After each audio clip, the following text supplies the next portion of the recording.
Hi there, it's Sandra here on a really cold afternoon.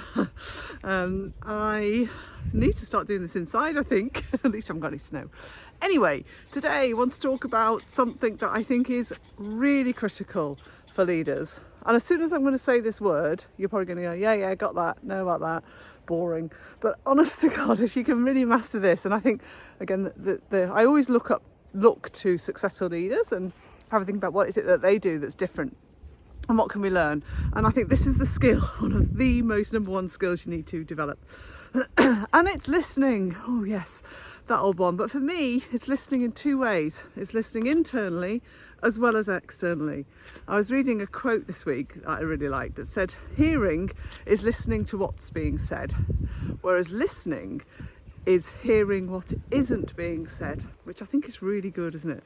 And I remember working with a great company a number of years ago, and they had this lovely listening framework. And at the very bottom line of this sort of triangle of different ways we listen was called down the pub listening, which I really like. I was kind of like, tell me what that means.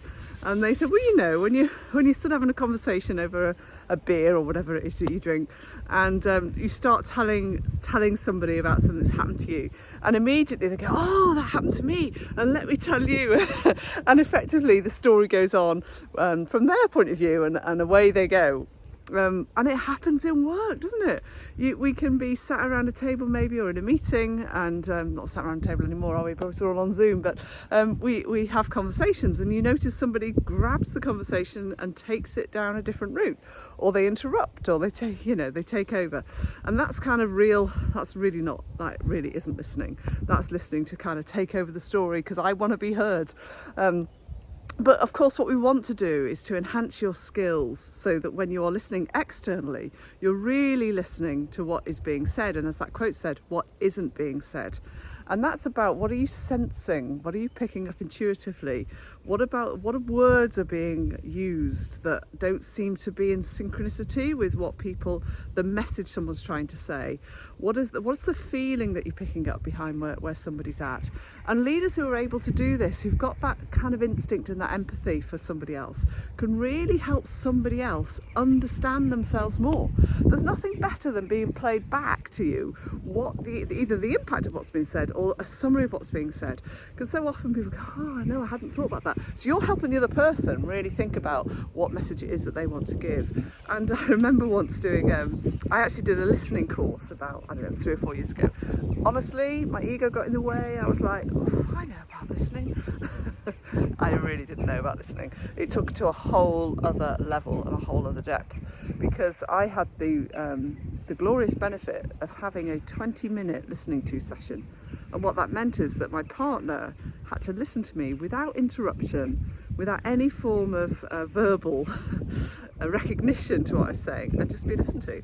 And yes, it was a bit awkward to begin with, but you know what? I felt so, I'd say held, really. Just that space of, I really felt someone completely understood me for the first time.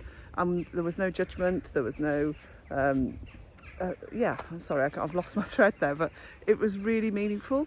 Now, I'm not proposing you start spending 20 minutes a time in work, but we have 2 ears, 1 mouth. So, when did you last give somebody a really good listening to?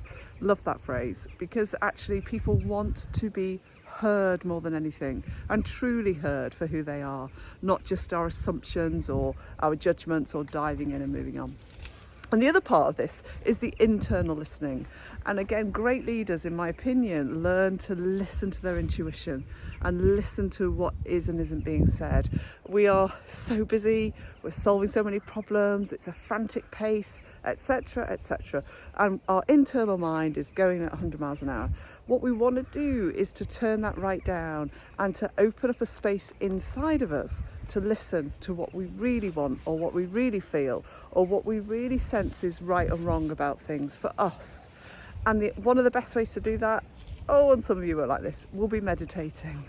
Such a big fan of being able to take that quiet space to reflect and to do it every day. And you know what? Even a few minutes when you wake up will start to change your life.